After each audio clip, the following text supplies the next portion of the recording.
Welcome to Not Milk Never Milk. Subscribe if you're lactose intolerant. You start by securing a derivatives-ready broker account and confirming margin limits. That lets you execute Nifty and Banknifty trades. Next, fund the account with capital sized so you risk about 1 to 2% per trade. Once done, choose the index, pick weekly or monthly expiry based on holding horizon, and select strike prices or futures. Make sure to set up live market watch lists and quick order templates so you can enter positions immediately when your signal appears.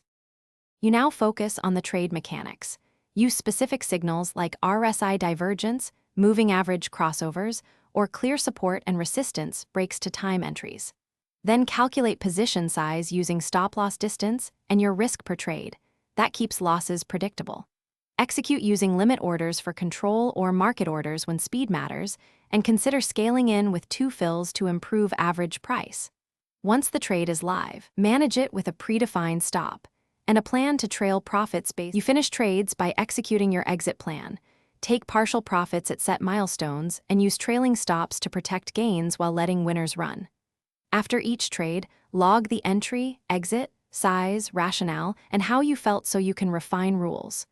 Once done, review performance weekly to spot recurring mistakes.